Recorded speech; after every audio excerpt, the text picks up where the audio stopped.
that Toni Hassan will be chairing. It's an artist-led forum, so Toni is the artist of this wonderful exhibition around us we see here called The Sea is Talking. So this forum will discuss the impact of South Australian algal bloom, opening a discussion about climate, ecologies and our place in the world.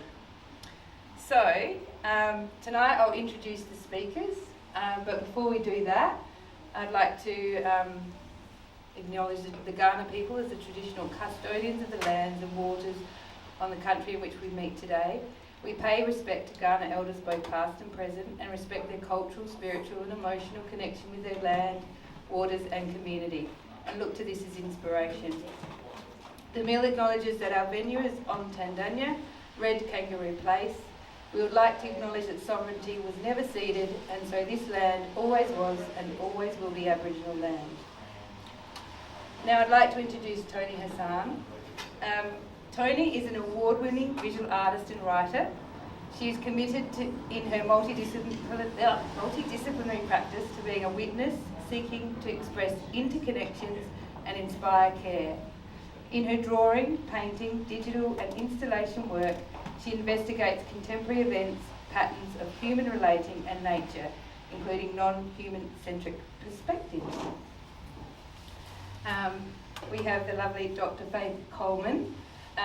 Faith comes from a family of environmentalists and primary producers with multiple generations of her family working on the ecology of salinas, salt lakes and estuaries. So she was quite literally born with her feet in saline muds. And today she was definitely already in them. What were you saying to me earlier? I was saying to you that I was in the St Kilda mangroves, and it seems appropriate that I've dressed like the mangroves. The bud on the bottom and the green on top.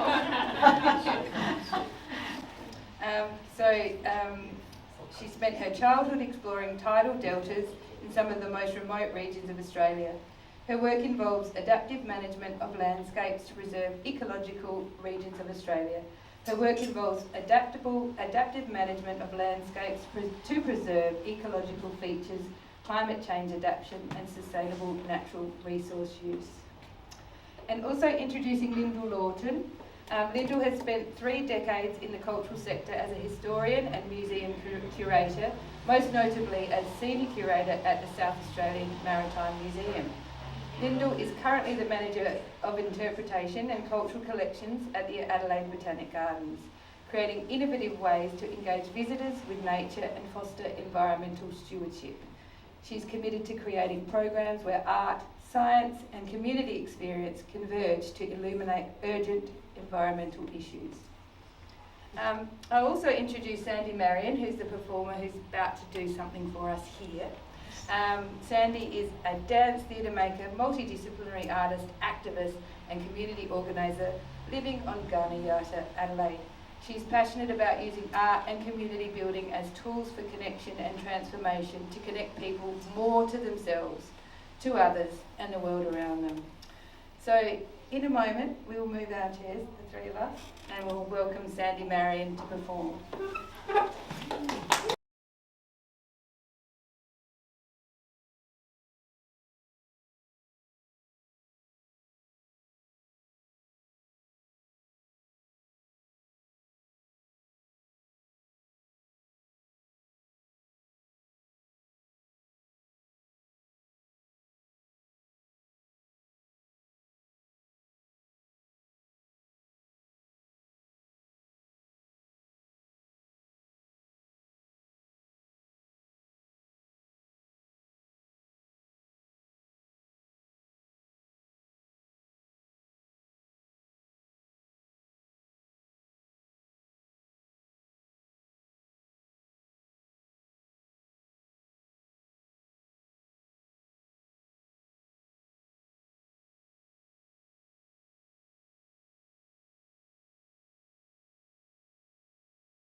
the audience noticed and how they felt.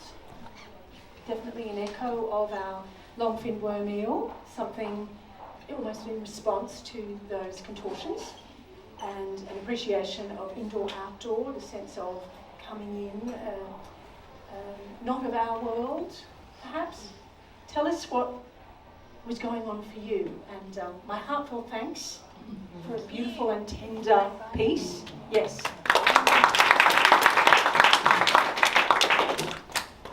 Thank you for inviting or commissioning me to do this.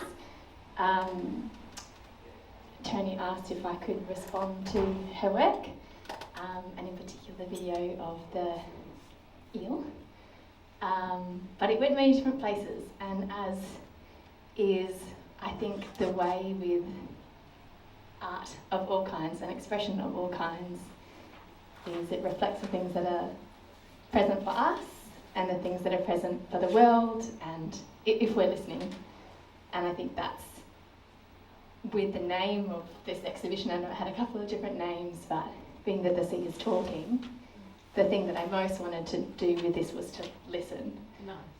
And it's been a really interesting process of doing that, of listening both to what has felt, but what has come up during the process of exploring this, what I've listened to from the ocean, from myself, and I did feel like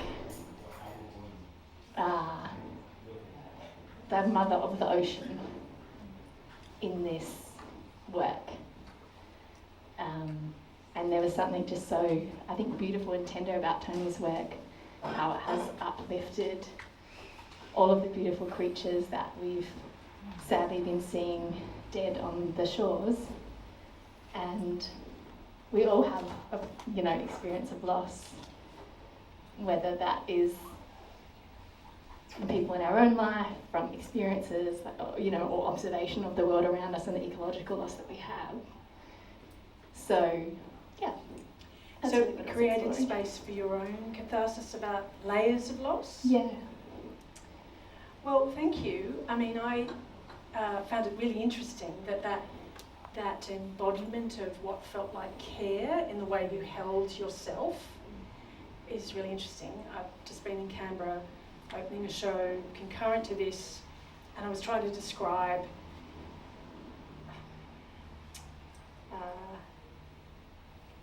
Find Silence, Take Care and Carry On is the name essentially of the work. It's a large drawing.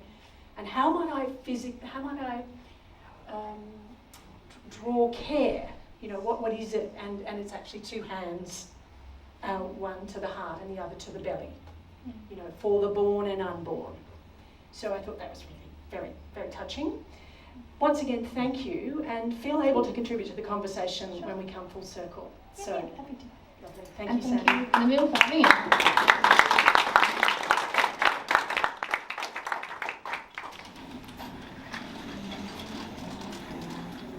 Enter stage left.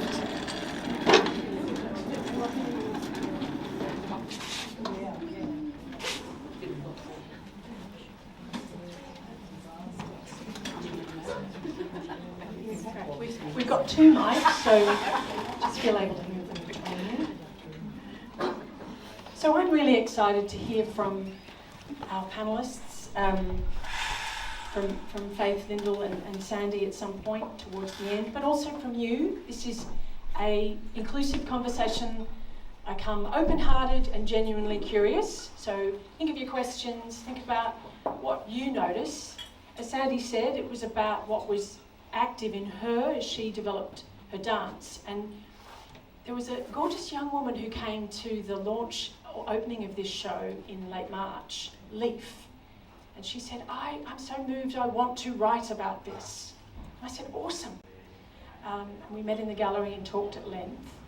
And she said to me, do you think your work is activism? And I said, well, I'm really doing what's alive in me. And if that's activism, usually because of what's alive in you, then call it activism.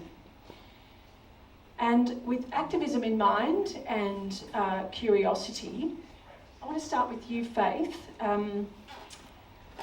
You advise communities, governments on coastal management, adaptation and mitigation. And before we get to explore further creative responses to the harmful algal bloom or other environmental events, Possum Park, can you give us an update on the status of the harmful algal bloom, the latest evidence and results? I didn't know where that one was going. Okay, so at the moment the bloom is constricted to a fairly small area that would actually call the bloom of the southern end of the Eyre Peninsula. But just because the cell counts of the toxic algae are gone doesn't mean the impact is gone or that it's recovered. And it also doesn't mean that there aren't other blooms occurring. And so there are, at any one point in time, one or two areas, sort of in Bayman size or, you know, a third of a golf size of other things that are blooming. And some of those are still toxic. And so I'm challenged at the moment to work out how to discuss those in an open and public Feel able way. to test it here.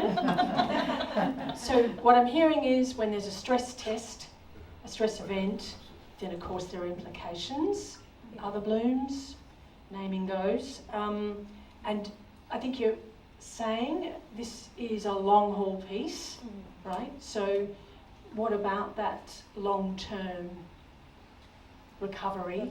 How long? What can we expect? Okay, so if you imagine it that our environment just had a massive crash, you know, you're in a car, you have a crash, you go to hospital, and you get better from the injuries, but all of the bits of you that had to get better now aren't as strong as they were. It can take a long time. For my dearest friends who are older, that can take an exceptionally long time, and our environment is a little bit frail at the moment, and so we're hoping, most of us who work in the sector are hoping that in 15 years' time we'll look back and say, well, that was a thing, and it's not a thing we need to think about anymore. But it's, unfortunately, most of us are quite resigned to the fact that harmful algal blooms are a response to climate change and gaseous emissions as far as CO2. Okay, there's a lot of other things that influence them, but that's basically it. And when you have a dinoflagellate bloom like this, it releases an awful lot of methane and CO2, and it stops carbon sequestration going on in the areas of the sea that it occurs. So it's a bit of a reinforcing cycle, a little bit like that worm twisting on the beach, so is our ecology. And so this is a bit of a challenge at the moment. And how do you feel this side of the emergency phase of it? Relieved, finally making an income again. That's always the challenge, isn't it? When you do anything that responds to community concern, you end up doing it at an interface where there is no client. And so that's been a really interesting 15 months for me.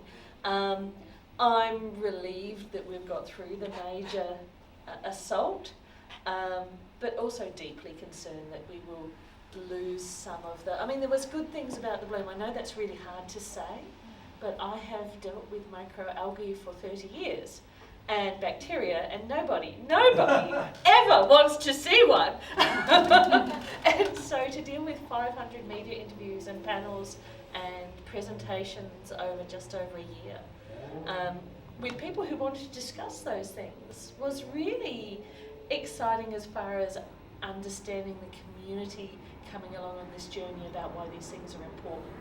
And so I'm hoping we can take that little win from it. And I'm hearing that, and I feel it too, because suddenly something that was invisible becomes visible, hence the sea creatures in my case, which I could not have imagined I'd ever see, from the ornate cowfish to the stingray, that suddenly revealed itself to me. And while grief-stricken, as many were and are, I delighted in the diversity and the extraordinary nature around us, almost pointing to abundance that wasn't visible to me in a sense. So just sticking with you with one other question, and first of all to say, for all your volunteer hours and the care, and many here have done the same, right? struck you, Faith, about how artists have been responding to this emergency phase, largely last year, in response to, the bloom itself? I think nothing I have to say would mean an awful lot without artists finding ways to make it identifiable to people. And so many volunteers in South Australia from the art community stood up when my mother was dealing with St Kilda mangrove disaster. And it made it a touchable, accessible, understandable situation for those who couldn't be there. This has been no different in the fact there has been a huge outpouring from surfers through to people who do art as a hobby, through to people who do art as a profession. I went into the Natural History Art Prize in at the museum, and there is all of these different things, and it's just lovely to be able to look at something from a different perspective. Well, the winning work by an artist, which is the coral porcelain work, is that right? I could get you to talk to that actually, Lindl Lawton, you've been in the cultural arts sector a very long time. What has, it's great to have women and to acknowledge your veteranhood in the space. What have you noticed? What has the work said to you, whether catharsis or, what's been in the public domain that you've observed? Thank you. Well, I have tried to go and see any exhibition that's related to the bloom, because we are looking at doing one in the Museum of Economic Botany, working with the herbarium and the chief botanist Michelle Waycott as well. So I think there's been so many different ways in which artists have responded, and I reflect on Toxic Surf, which was Zoe Brooks' amazing initiative, and that was the first one I saw at Good Bunk Gallery, and it just seems like people needed release. They needed some way to channel their solastalgia, their eco-grief. They couldn't go down to the beach, and she wanted to do something creative, and she brought that community along with her, making those beautiful lanterns. So it was really an outlet. And then that exhibition gained momentum, and it really became a movement. And now we have there's choirs, there's forums. I just popped in to see the Peninsula Kids and Toxic Surf exhibition at the National Wine Centre, which I overlook from my office, very temptingly. And these kids from Seton High had made these beautiful lanterns of rays and Port Jackson sharks and Anglesey, is that how you say? Anglesey oysters, the native oysters. And again, I mean, that's another level to the artistic response. It's engaging children and trying to give them some hope, I think, as well. So hope is really at the core of it. But so I think it's, an outlet for grief, and then it does become activism. I think from this we get activism. I think your work is activism. I look at that eel over there and I see a Gordian knot. And what is a Gordian knot? It is an intractable problem.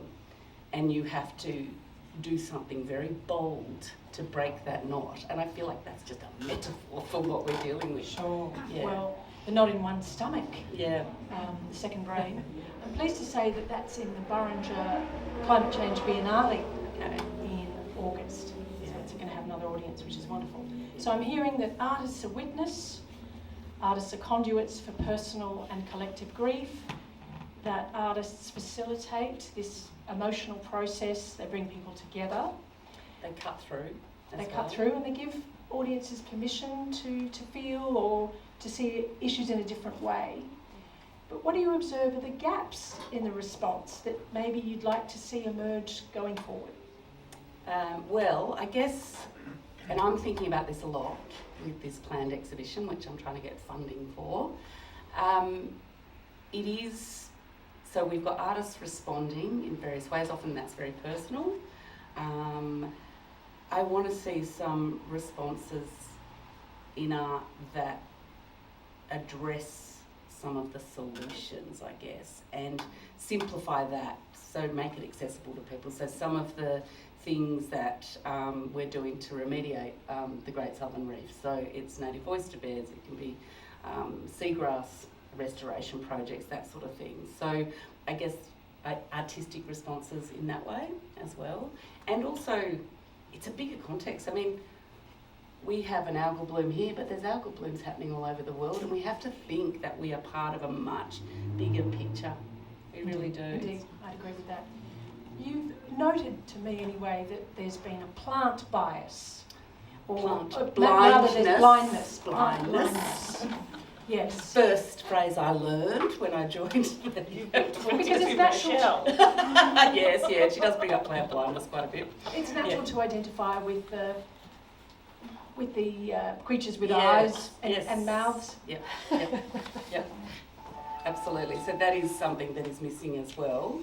Not all the time. I have seen works that really address that too. But I was thinking Kath Inglis is just, you'd all know Kath Inglis here, wouldn't you? Yeah, so she uses PVC, makes these beautiful artworks, but jewellery as well. She has been an artist in residence in the herbarium. She's just finished a second stint. The first one was Guildhouse, and it was called Of Uncertain Value, and it was looking at marine algae under the microscope and basically bringing its wonder, the detail to a much bigger audience. So saying, this is incredible, we never see it. Unless you snorkel or you're an avid beachcomber and you pick up weeds, you don't really see it. She's now working on a series which is called Growing Attachment, and it's in response to the algal bloom, and it's about celebrating what we've got and the fact that these this marine algae, it actually is what everything relies on. So, I mean, we've got a harmful algal bloom, but the good algae, all the fish, everything depends on that. We depend on that. So she's trying to, and that is a gap, you're right, that's...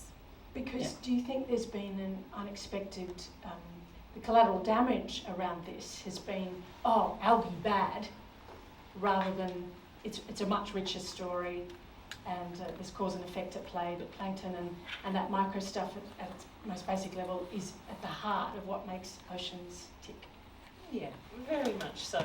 And I was listening about the plant blindness, and I'll just say the 2 times that I couldn't deal with the bloom, and one was when it hit the Coorong, and all of the tube worms died that nobody ever sees that are in the sediment, all of the little tiny bloodworms are like this big. Yeah. And the other one was when it hit the Rupia meadows that have been slowly recovering at St Kilda. And Michelle got a phone call, and it's like, my Rupia's dead, which are little tiny seagrass. It is a challenge managing the discussions around the fact that this little, it's hard to call it a plant, this little dinoflagellate, because it actually eats things, so it's in some ways more animal than plant, also goes around and does good things when it's in low numbers. But also there's a whole stream of other species in that water. And so I would look at 20 to 30 species in a sample often, but often we're looking at 2,000 or 3,000 different species across the waterways as far as species of phytoplankton in South Australia, which is a huge diversity. And I often bring along pictures of blue whales to talks, and somebody said to me, why do you do that? And it's like, because the reason we have blue whales in South Australia and right whales and all the rest of them is we have this upwelling, and it causes a bloom of diatoms, which is a type of photosynthesizing algae, and that gets eaten by this little, I'm going to call it a crustacean, it's not technically right, but it's close enough, a little crustacean who eats the little diatoms, and then the whales come and eat them. And so you're looking at this really integrated ecology that comes down to that fundamental uplift off our coast of nutrients. Not all nutrients are bad, and then it causes this particular growth, which it's the reason we have fisheries, and so that's really important. But looking at gaps, if I may, Toni, in the art response, Toni and I were discussing when she rang me some weeks ago, how when I used to work for another NGO, working on the Coorong, I used to have a collection of fish giant fish, all made by a textile artist, all to life size, and the maricod the children could lie on, as I discussed why these things were important. And people loved them because they had texture and life to them. And whenever I go to a technical training about dinoflagellates or diatoms, we get these little three-dimensionally printed models of what we're looking at, but they don't have the life of those soft toys that I used to have. So you're commissioning the audience tonight? I was going to say, if anyone wanted to make a model of a Carinia, I'd provide them all of the photos they ever want, because being able to touch and hold something that is otherwise untangible changes it from being scary to manageable. I'm just going to add to that. I've been talking to someone who's come up with an idea of a dinoflagellate dance. So actually using dance to show how they move. I thought I was bad enough doing the flamingo in some of my talks. So I think that's quite interesting. And actually, based on the performance I just saw, I'm just, yes, that's fantastic. Sure. Well, I do want to acknowledge Laura Wills in the audience, who has contributed to Plant Notes with Louise Fatty, exploring remnant flora and mangroves. And I just had to discover it in recent times, learning as I am about the ecosystem here in Adelaide. Plant letters, or plants' letters, is especially touching, poignant, as human love letters to plants was part of that body of work. So we pointed to what is our amazingly fecund ecological context, right? Extraordinary, and I know an inch of it. And I'm partly in grief, but excited at the opportunities I've had through the Bloom to learn. And so with that context in mind and how deeply entangled we are, whether we recognise it or not, we have agency, right, to examine, to delight, to understand, to influence, for good or ill, because not all creative endeavour helps support flourishing. So here's a tricky question around, I wonder, can creative endeavour be counterproductive? Do you know, we can sort of sometimes not as an artist community think about the unintended as much as the intended, seeking to be intentional and to be generative. Are there any cautions around this? I'm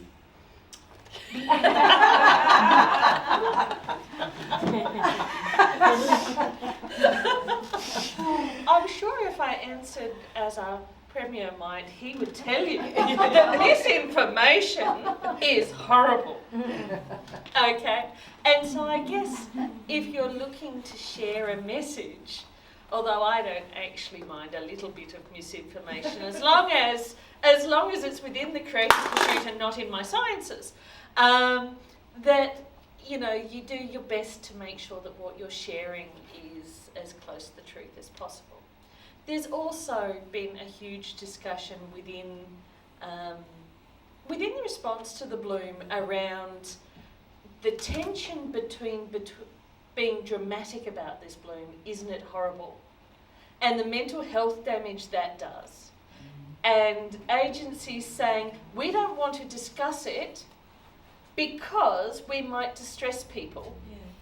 You know, and which we all heard those messages, we don't want to spook the horses, I think was the phrase that was used a lot, versus making sure that people understand things. Because when we understand, we feel we have agency. And so there's this tension between the two. There always is within activism. I'd like to say in science there is not, but of course there is. There is that tension between making sure you have it all right and you're 100% right, but never making a decision, and getting on and doing stuff. And so I guess it's the same within the creative space. Yeah. Go for it. Yeah, I would agree with that. I mean, I have seen some artworks too that have responded to what I would call the conspiracy theories around the cause of the algal bloom, and I don't think they're particularly helpful.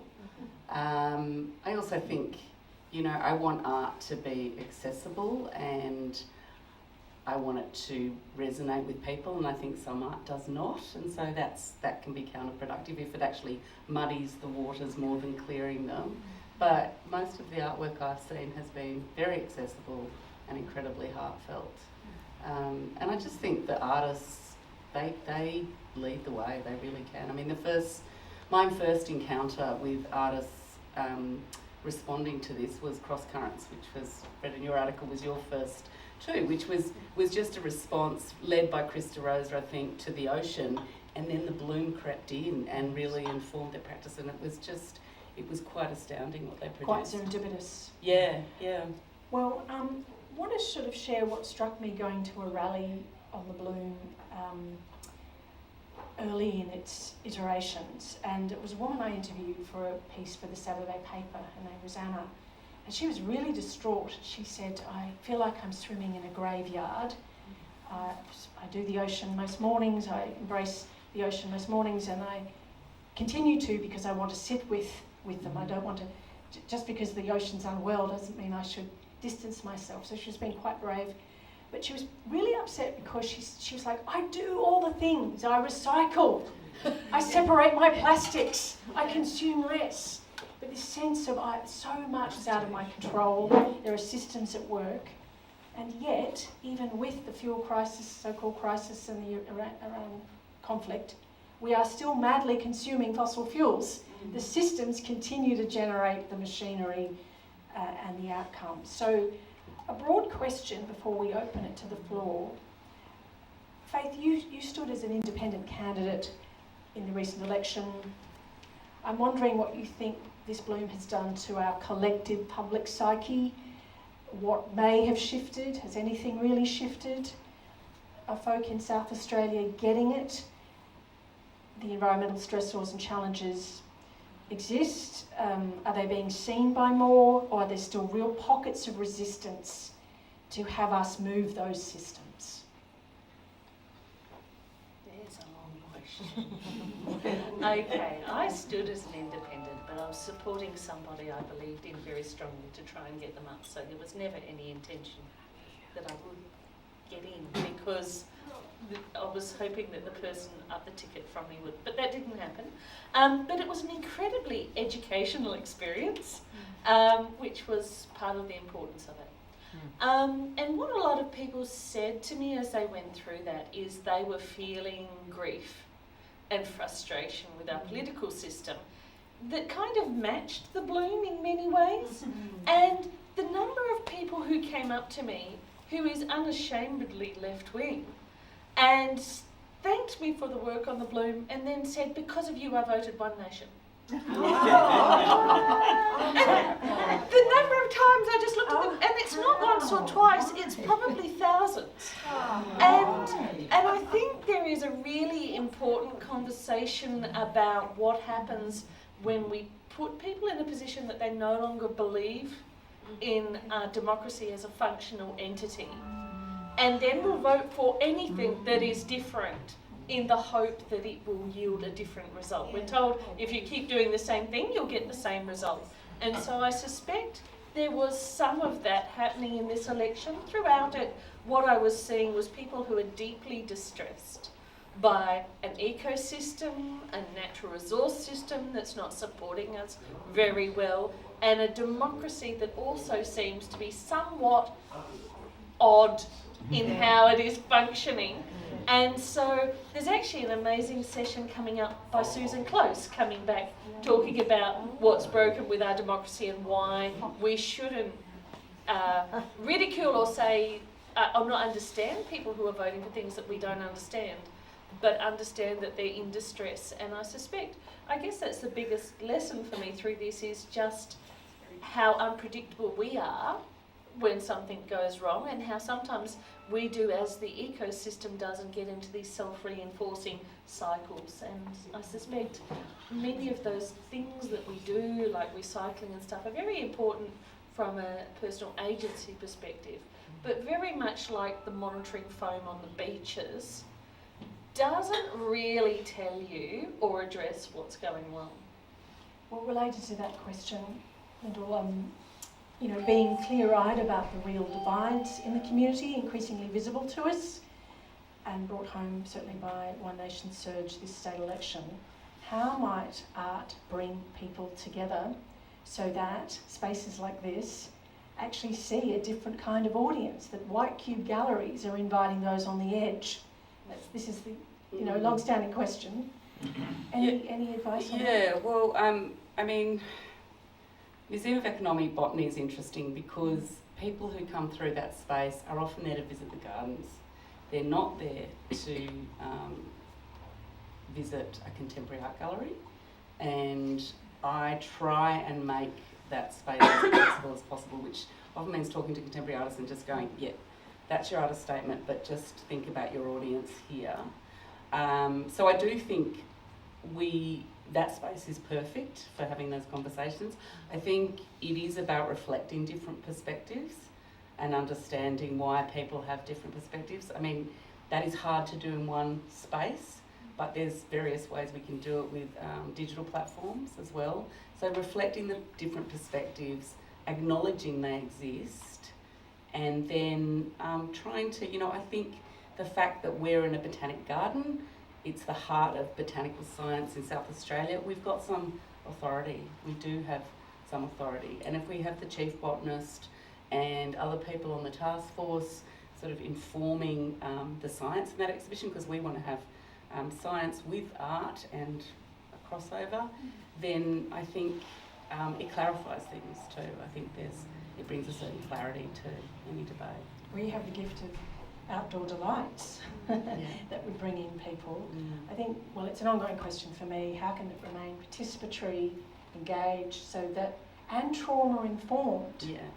Because you don't want to trip people up with, just dozens and dozens of shocking images of dead fish. Yeah. And that's partly sort of what I was trying to do here in suggesting resurrection or change or hope. Yeah, there's an exquisite beauty though, even in I just keep thinking of those Narelle Ortio images, and this one as well, but with this fish just rolling in the waves, and it's sort of like, it's heartbreaking, but it's beautiful, and it's just, people have to connect emotionally. Yes. That's the only way that you're going to galvanise them. Absolutely, but how to connect them emotionally? What are we wanting to sort of move them towards? It's that mix between reflecting the reality and offering some hope.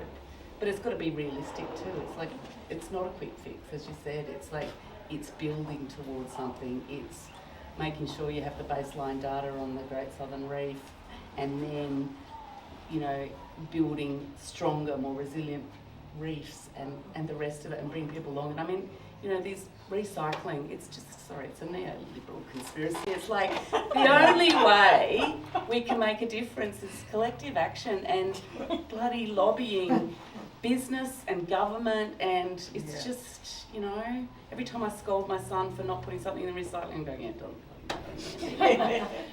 but it's, and offering, I think, in exhibitions too, you can say, hey, get engaged. When I got my job at the Botanic Garden, I said, I want there to be a call to action. I want people who look at interpretation or who come to a gallery to go, I can take that home and apply that to my life in some way. Sure. Yeah. Yeah. We know a lot of things, but how do we integrate it in our everyday? So it's habitual. And I think it's consuming less. Recycling has its place in terms of the psychic income of that. But you're right, there are much bigger things. And if we're talking about climate change and temperature rise, absolutely, it's pressure. Absolutely. So thank you to Lindl and Faith. At this point, let's open it up. I'm wondering if anyone has a question or observation, what you notice on the walls. That's certainly also part of the discussion. Just to say also that the works are still for sale. Your last opportunity. Some of the works, exactly, that's true. Thank you, Amber. Anyone with a question or observation? Thank you. Yeah, thank you both very much. I'm delighted to hear the connection between science and art. You talk about engagement, but for me there needs to be understanding of the science as well. How can art and work with science to build that understanding about what's going on? Because I believe if you understand what's happening, your response will be more appropriate to that action.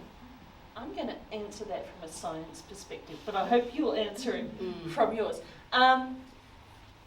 I struggle within the science sector because I'm not fond of writing scientific papers. That sucks.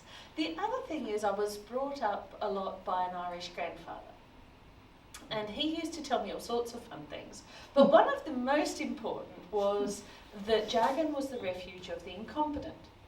And so he felt that if I couldn't explain everything in a way that he would understand and others would understand, I obviously didn't know it. But within the science sector, that is called populism.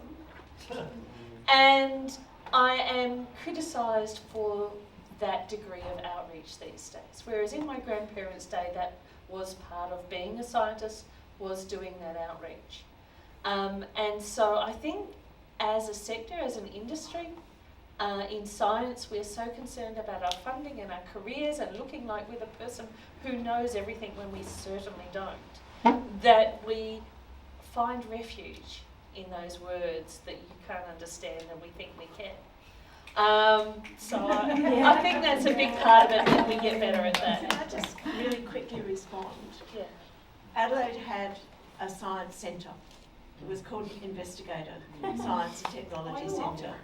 And it was trying to do what you're trying to say, to make it relatable. And yes, we don't always know everything, but that's okay. But here's a way of learning about it. So, and people who have jobs in those centres are called science communicators. They're not considered scientists at that point. And so that's a real challenge, and I miss that centre. Well, we're still working out how we're going to do that in an exhibition, but Michelle basically said to me, no, it's got to be through you, it's got to be this way. This is, as part of our response, we have to communicate to the public. We've got to communicate this science, and I want it done one way through the exhibition space, the Museum of Economic Botany. So there's a scientist who's absolutely saying, this is how we connect with the public. I am going to refer back to Laura's exhibition, Plant Notes. So I sit up with the Seedies, as they're known, the Seed Conservation Centre, which is lovely. So they're the people who essentially are saving South Australia's threatened plant species. And I think 1 in 4 of our native plants is threatened.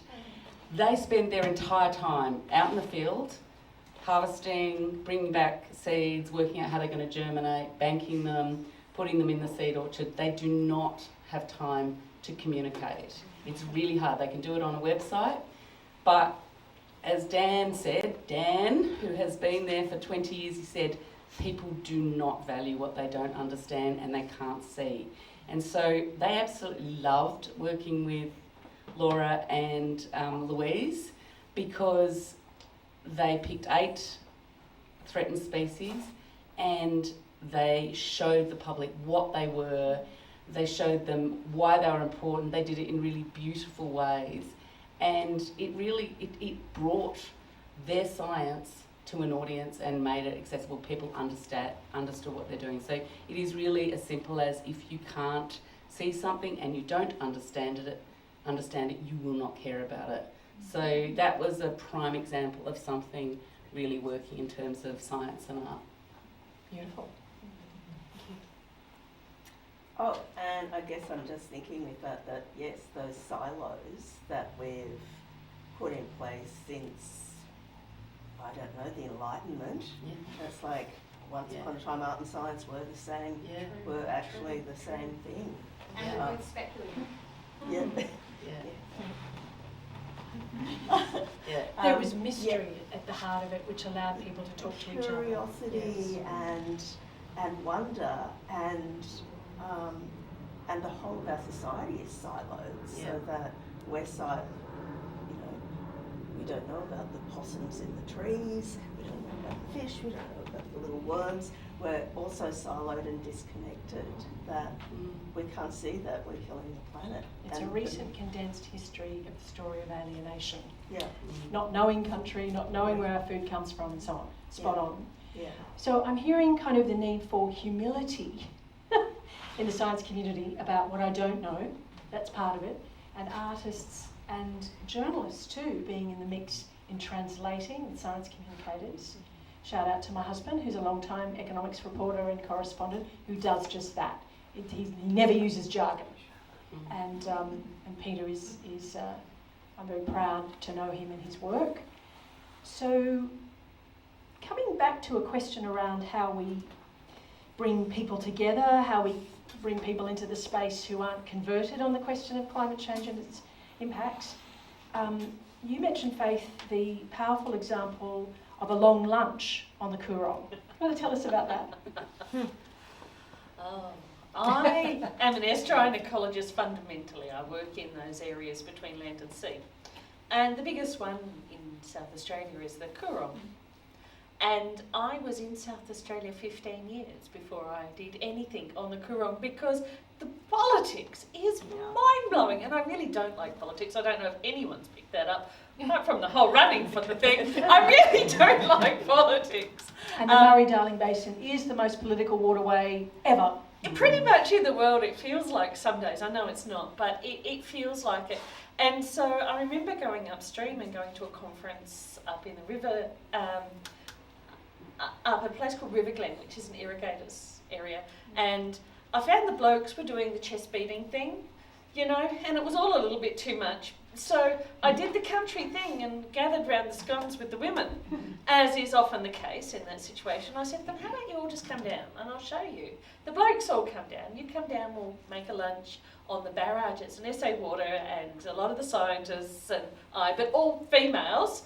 And the irrigators from upstream and the conservationists and the female elders from the Narrandjeri community sat and had a long lunch along one of the barrages. And I don't, Toni asked me for the photos, of which I don't have anymore, but it really helped build a community around a group of country women who were having a conversation about an issue that mattered. And doing that at a place where we could share food was very important. Beautiful. So here's a moment just to catch our breath. Any last stock take questions? Yeah, I've got a question about the role of the decimation of journalism and the concentration of media and how they manipulate the narrative. You know, we talk about the Yes, the Voice, and we talk about the Murray-Darling. There's so many things where the rich and powerful who own those are really controlling the narrative, and how can artists, you know, fight back?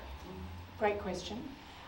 So prior to bravely deciding to be an artist, thanks to the art patronage of my husband, I was a journalist. And so I have a great deal of sympathy, in fact empathy for journalism and journalists, because they're on their phones 24/7. They can't keep up.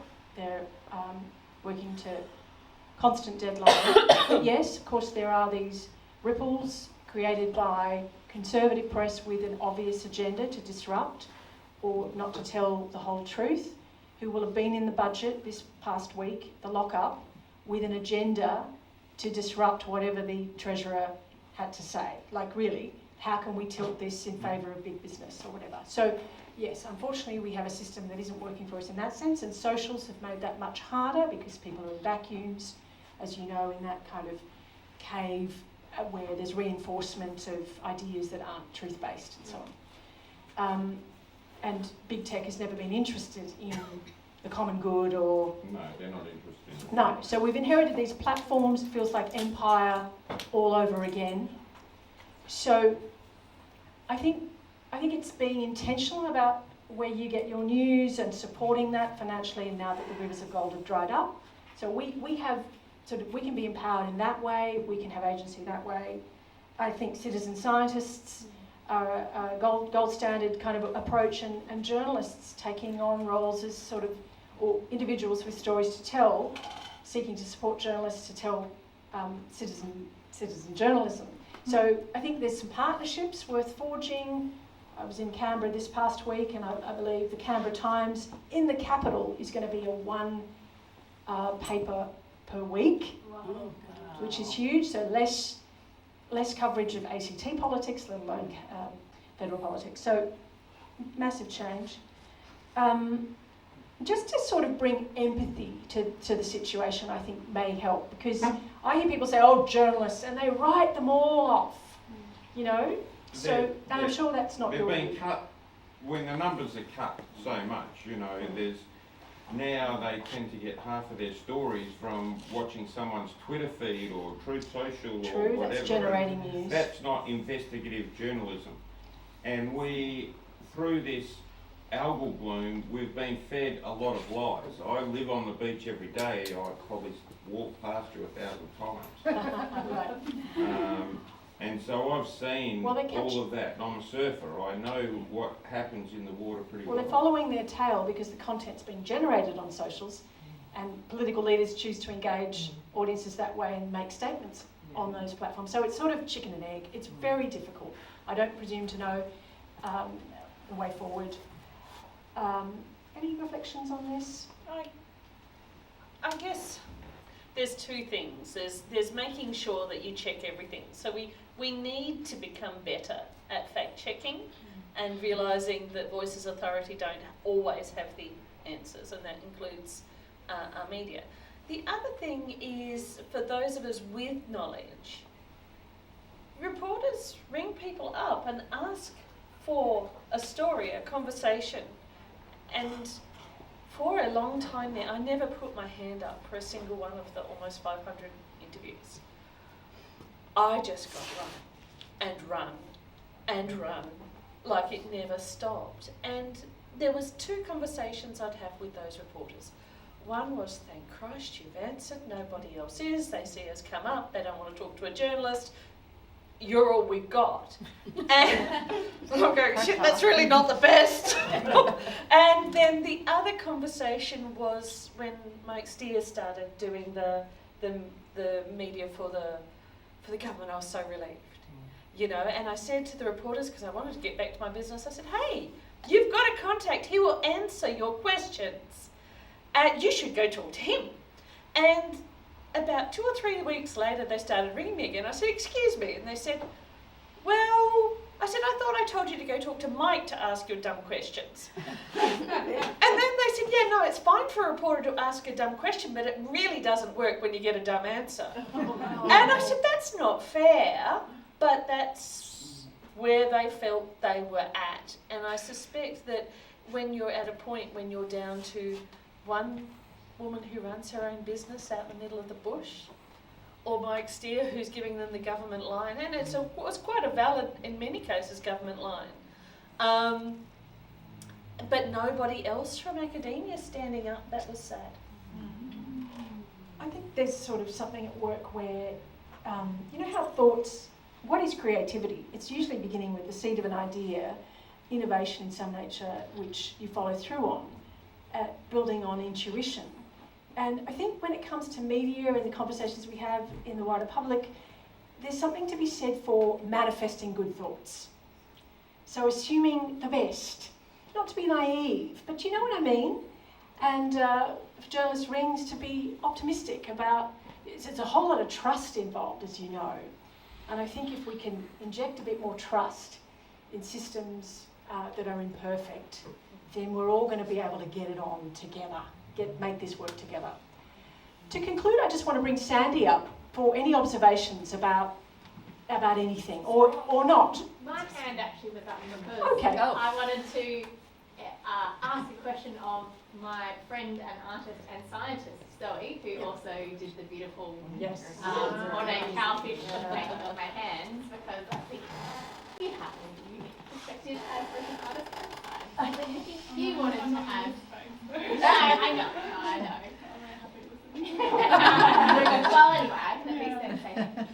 Thank you for the conversation. I think that it's a really powerful thing. I think that often conversations do happen like in silos in different industries, and kind of having that cross-communication and having that also message of kind of rejuvenation through that, I think is really powerful. And thank you for the conversation. A great pleasure. Thank you.